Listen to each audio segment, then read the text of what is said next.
Magandang araw sa ating lahat mga boxing fans sa namang panig ng mundo. Ang bakbakan o labanan natin tatalakayin ngayon, ito pa sa pagitan ni Lucas Rolansky kontra Lawrence Okolie.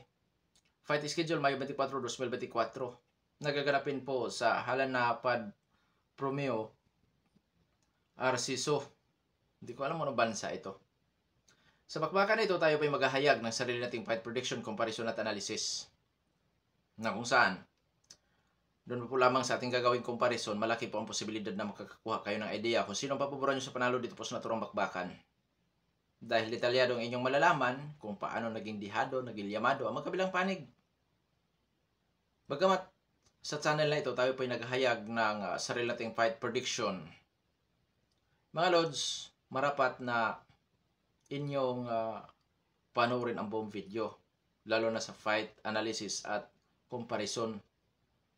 Dahil doon talaga, makakakuha kayo ng idea kung sino ang papaboran nyo sa panalo.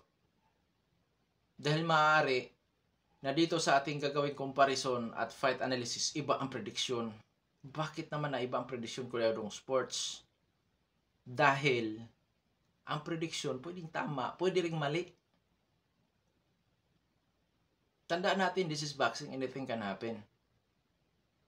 Hindi porkit dihado ay talo na kagad yan. Hindi porkit liyamado ay tiyak ang panalo.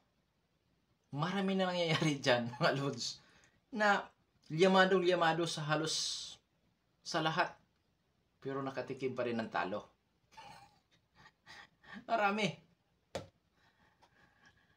At dahil sa magkaroon tayo ng comparison, marapat lamang natin munang alamin ang kunti mga background dito sa magkabilang panig, mula sa kanilang physical na appearance, experience o karanasan sa laban, maging sa kanilang mga taglay-taglay na skills o mga galawan. Dahil yan po ang ating referensya sa ating gagawing comparison. Kombinasyon po kasi yan, mga idol. Oo. Ngayon,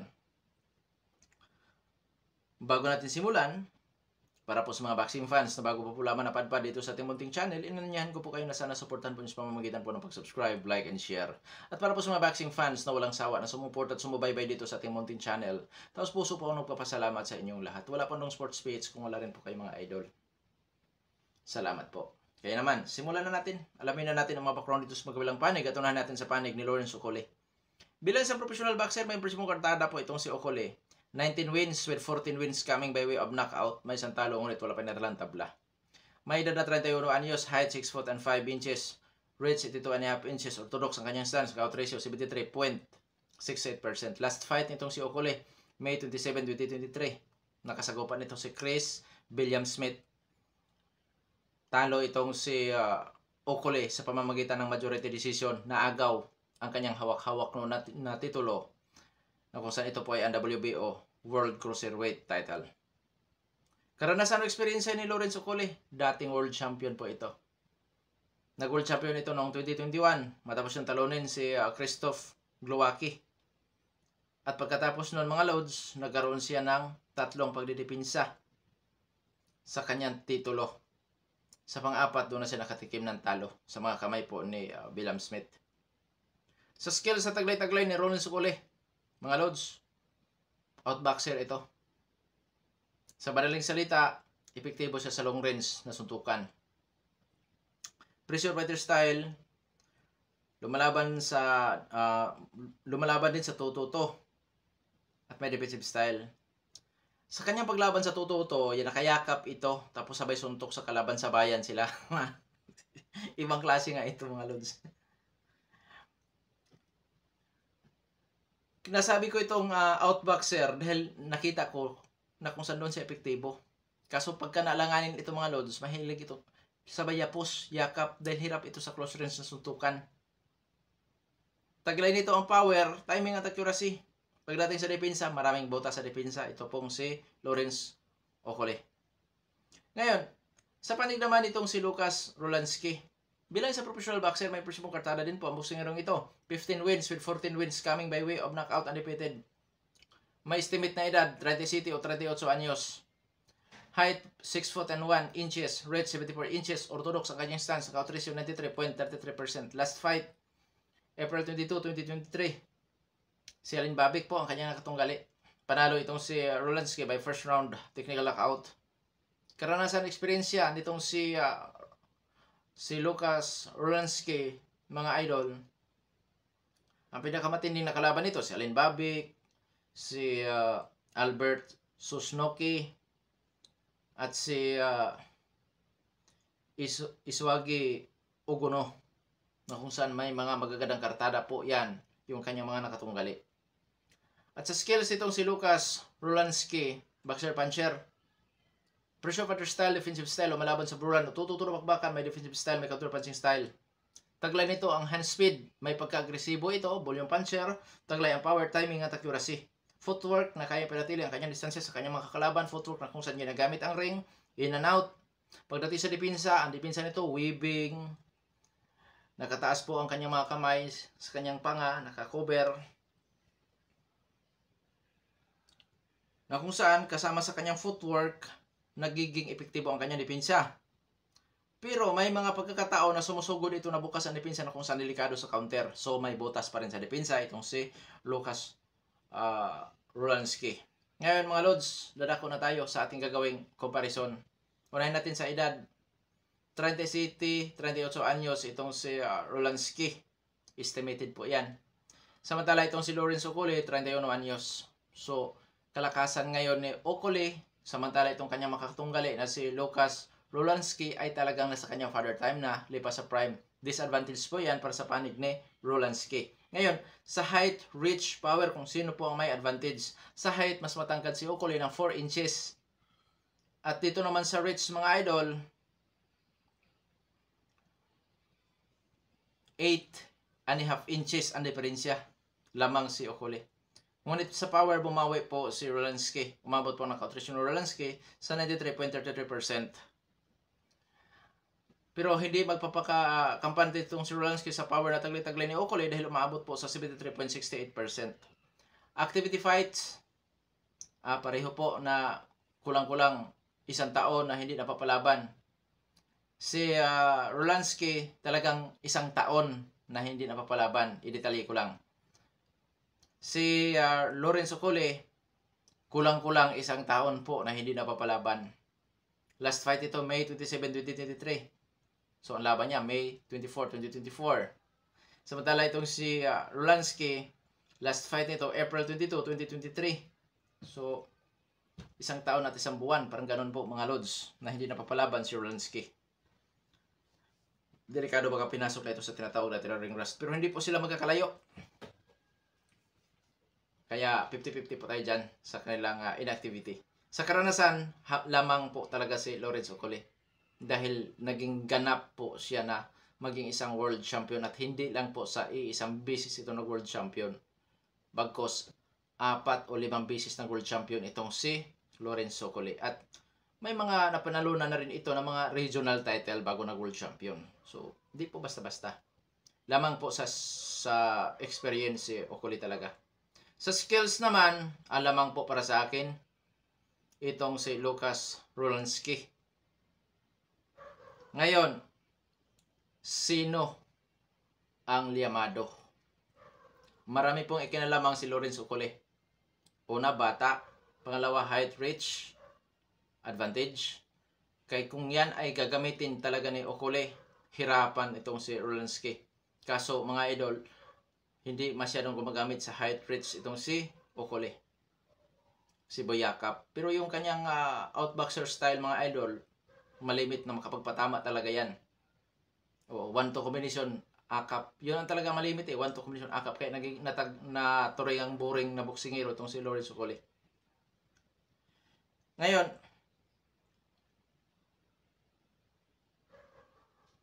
lamang sa si Okolie bata, lamang sa height, reach, at sa experience.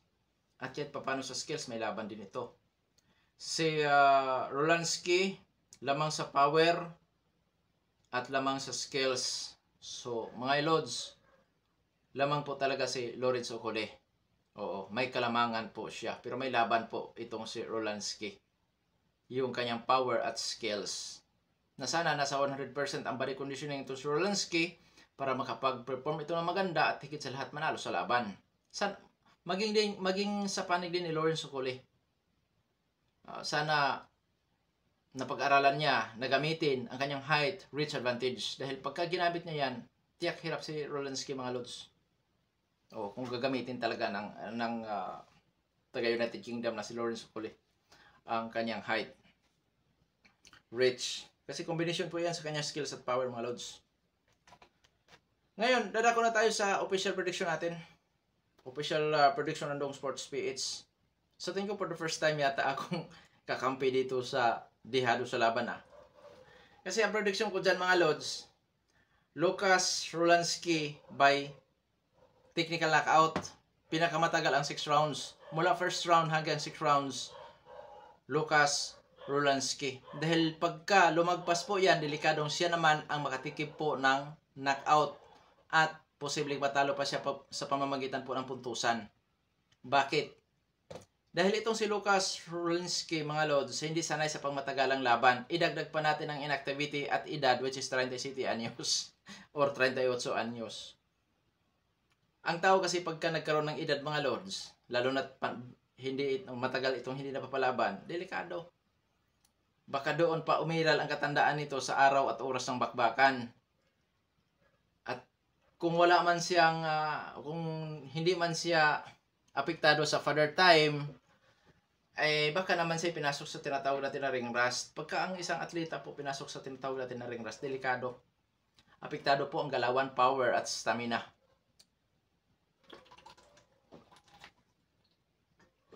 Magugulat ka na lang. Dahil sa dati niyang galawan, kaganda ng galaw niya. Tapos, biglang magbago. Masasabi mo, bakit ganun? Nagbago ang kanyang galaw. Kaya, dito sa channel na ito, malalaman nyo talaga kung ano mga sanhi. Kasi sasabihin ko naman, Lods, 37, 38 anyos. Bibihira po ang mga boksingero na umabot sa ganitong edad na nasa magandang body conditioning. Hindi po lahat, lalo na kung bugbog palagi sa laban, yung tinatawag nating laspag, hindi aabot sa ganito. Pinakamatagal ang 36 anyos, magre-retiro na yan sa boxing. Pero kung hindi bugbog, aabot yan hanggang sa 60, lumalaban pa.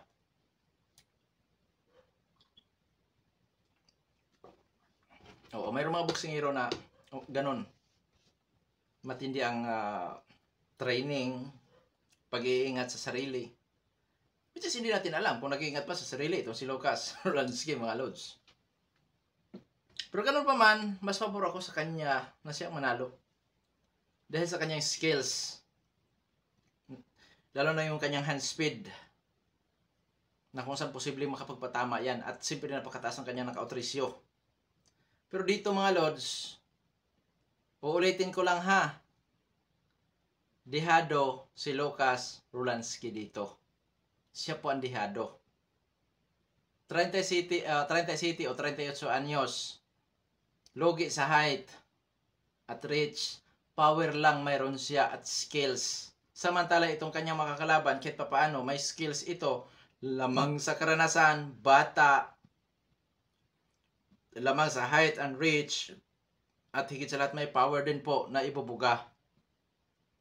Kaya dito ako sa dihado. Dahil may nakita kasi ako na posibleng magawa ni Rolanski dyan. Inaabangan ko yan, yung kanyang hand speed, pagka-agresibo, pagka-buyong puncher. Kung ano ang reaksyon ni Lawrence Okoli. Kung kaya ba niyang saluhin ang kanyang pagmumukha o kanyang panga. At magamit ba kaya niya ang kanyang laki. Pero dito mga idol, hindi ka gulat-gulat na matalo itong si Rolanski dahil siya po ay dihado talaga dito sa ating comparison. Dihado po siya. Oo. Siguro nasa mga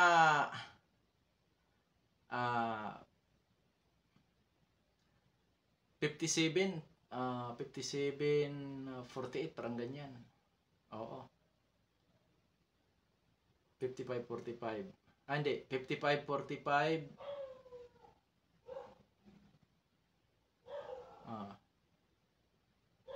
Ano ba to? Siguro na sa mga 57-43. Ganun po ang sa tingin ko. Ganun kadihado si Rolanski. Mapulit-ulit sinasabi ko, hindi ito sanay sa pangmatagalang laban. Matanda na. Ang kanya lang, power at skills. Oh. Samantala itong si Okole, kahit pa ano-ano pa lang dyan, kahit anong galaw nito, na kahit hindi ako natutuwa sa galaw nitong si Okole. Pero posibleng maging dominante rin yan, mga lods, yung kanyang yakap-yakap, suntok sa tagiliran habang nakayapos, yung kanyang 1-2 kombinasyon. Delikado din po yan dahil maraming nabiktima niyan. At lalo na't bata. Siyempre kung magtagal ang laban, matanda itong kanyang makakalaban, may posibilidad na mapagod itong si Rolansky. Kaya may limit po ako. First round hanggang 6 rounds, Rolansky yan by knockout. Delikado si Lorenzo Colli dyan sa mga pagkakataon na yan, sa oras na yan. Pero pag lumagpas na sa 6 pataas,